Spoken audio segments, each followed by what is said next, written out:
Welcome into PrepAquatics.com. I'm Skylar King. As always, you can email me, Skylar@PrepAquatics.com. You can follow me on Twitter, @SkylarPrep. Coming off week one of the boys' swim season, we've got a couple meets to talk about.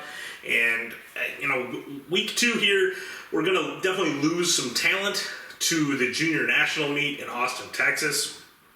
We'll talk a little bit more about that when we get to the meet that I'm going to be attending. I'm gonna run off a couple kind of fun meets that I saw. Fenwick Oak Park rivalry meet. This was actually midweek here, and Fenwick won it. But Oak Park, the kind of long-term outlook for them, I think, is more promising. I think the best relay at this meet was a 138.46 medley for Oak Park. Emmett Harmon looks like the obviously the best potential individual scorer. He's a returning scorer from last year in the fly, 53.6. But he also Lars Roush, 49.0 for Oak Park. I thought was a nice swim. Gives some upside potential to these other relays. Whether they pick two or all three, I think Oak Park, whatever relays they load, I think they'll have a chance to score. Fenwick 39.1. In the medley, also as a potential scorer, neither one of these teams was too high up on my radar coming into the season. Oak Park certainly higher than Fenwick, but Fenwick definitely showed some talent here. Thomas Adomaitis, 002 in the breaststroke. Looks like certainly a potential scorer. Patrick Radigan, 48.5 in the 200. Maybe, even though, it's a long ways from 48 to the 200 free cut. It's, I think, the toughest individual cut in the state, and so we'll see obviously how he progresses there throughout this season. I think you probably want to be at a 46 going into the sectional to really feel comfortable, just because we've seen a lot of kids over the years miss that cut that looked like locks. But this looked like a fun meet. Oak Park beats Fenwick in the 200 relay by a 10th. Fenwick comes back and wins the 400 relay. Fenwick ultimately wins the meet. I really enjoy rivalry meets. This was a meet that I went to in the past, back when I was working more flexible job schedules. There's a lot of city pride there in Oak Park, even though most of the Fenwick kids, or at least probably half, don't live in Oak Park. Patriot relays, again, not a ton to take out of this meet. A lot of high school events taking place, but Stevenson did come out and make their week one statement. 127.7 in the 200 relay, 308.8 in the 400 relay. The 308.8 especially was impressive, and ultimately this is what you expect from Stevenson with what they've got back, and they've had the right people step up in the off season and fill the holes. And that's how you're able to still put together high-end relays like this. And ultimately, the question becomes, can they free people up to swim more individual races? That, I think, is just going to be the question week in, week out, until we get a definitive answer based on their relays performing at a really high level without their stars in there. And that'll let you know that they could free up a Cohan to potentially swim a second individual race and pick up those extra points. Highland Park, 314.7 in the 400 relay. This is a team that I really liked coming into the season, especially in this kind of weakened state meet environment. And at 314, that's a legit time for anybody at this point in the season. And Highland Park definitely is living up to what I thought they could be coming into this season. Kevin Obachi really came out firing on all cylinders. They swam a 400 medley on this meet. At this meet where he split 49 in the fly, and he's obviously their number one individual scoring swimmer for the season, and so he looks to be in top form already. New Trier, 129.4, 317.2. Again, I think New Trier's got plenty of individual scorers, and it's really just can those guys all sprint. We know Buffton can, but a lot of these guys are more distance oriented, so their 400 relay should be fine. Can their 200 relay in particular do what it needs to do to make sure they can lock in a trophy this year? I think it will ultimately. There might be some mixing and matching throughout the season, figuring out the lineup that Josh Runkle has to do, but they got a great foundation with Buffton, and so they just need 3 guys to fill in behind him.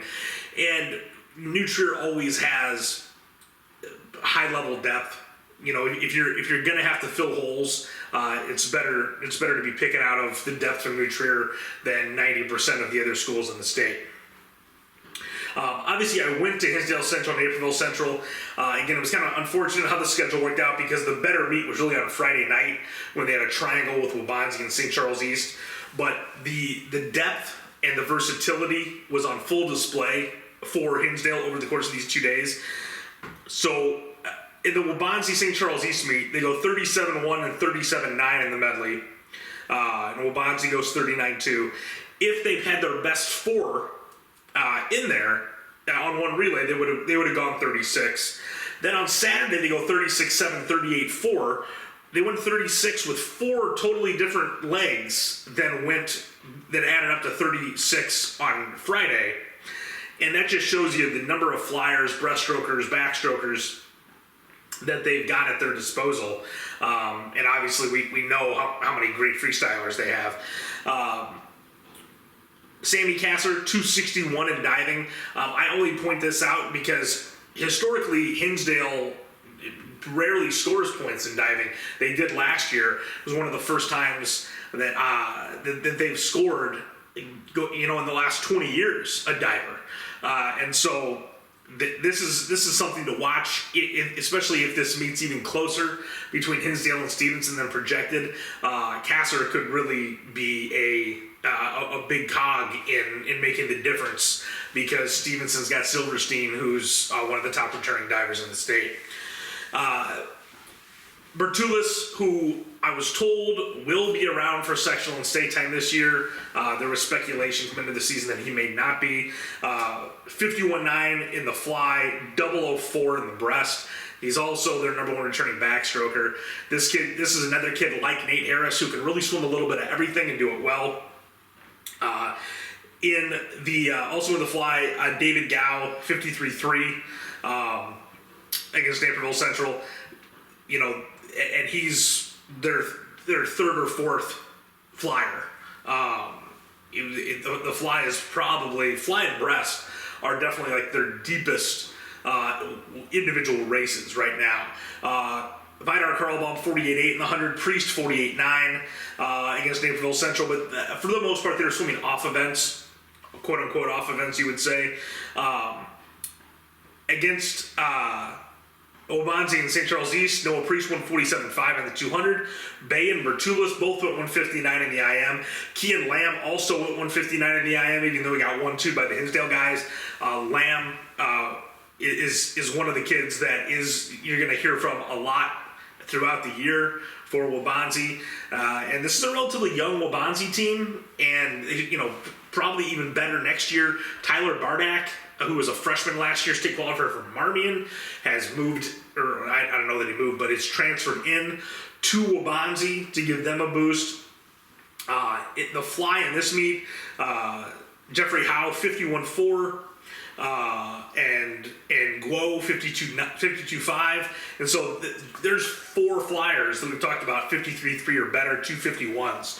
In the 100 free on Friday, it was Harris 48.1, Karlbaum 49.1.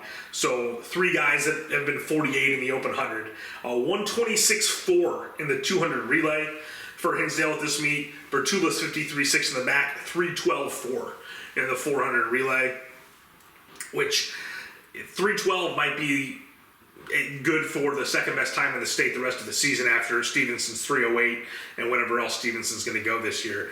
Kind of surprising that yeah, and obviously I don't have the whole lineup memorized for Hinsdale or Stevenson on those 200 relays, but 308 I would have expected a little better than 127.7.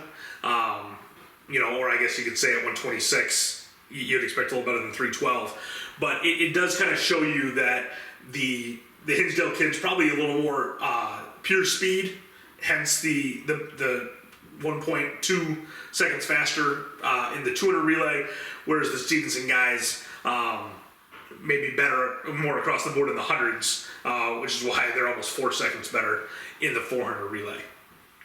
Stevenson is off this week.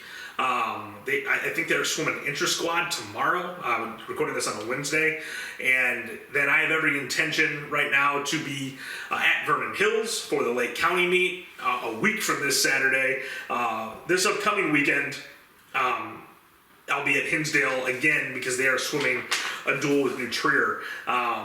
One other meet that I did want to highlight before I talked about that, Evanston Loyola. This was another one, kind of like that Oak Park Fenwick meet that was kind of eye-opening. Evanston 38.7 in the medley, and Loyola 39.0.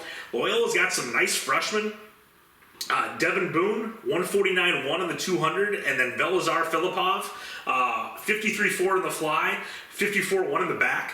That's a nice little 1-2 punch to have as freshmen for Mike Hengelman, and for Evanston, Michael Pollock, 53.1, won the fly over Filipov.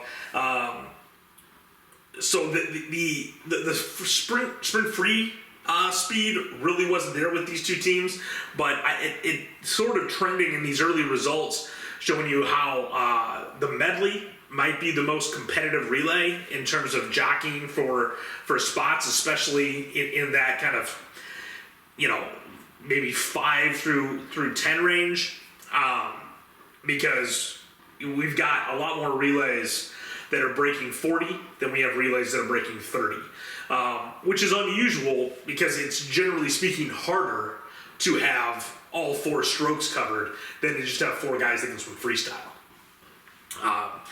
But moving on to this weekend, I'm fascinated to see how this meet goes. Hinsdale's missing a couple kids, I know for sure, and New Trier might be as well with this junior national meet. But this is a real test for this Hinsdale team, and I'm hoping we see a great lineup from both of these teams. This is a meet where New Trier really got manhandled last year, but both these teams are kind of a year older, a year better. New Trier was a very young team last year, and now they went from sophomores and juniors without much experience to mostly juniors and seniors with that year of state experience.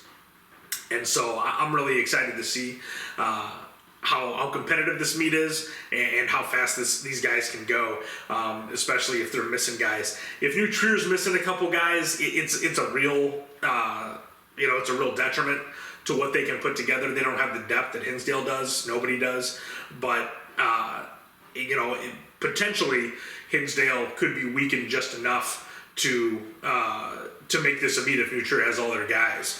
And the one bit of news for those following results, Andrew Gilbert is in a walking boot for Hinsdale, but he has been in the water, I'm told, and it should be back here full go sometime this month. So that is promising. I know when I didn't see him in the results at all on Friday night before I went to the meet on Saturday, I was a little concerned.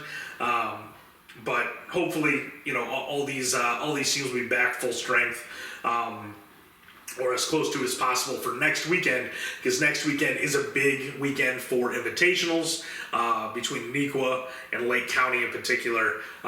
Many of the top teams should be showing what they have before we hit Christmas break. As always, you can email me, SkylerPrepAquatics.com. You can follow me on Twitter, @SkylerPrep, and we'll be back next week, recapping weekend 2 of Illinois boys swimming here at PrepAquatics.com.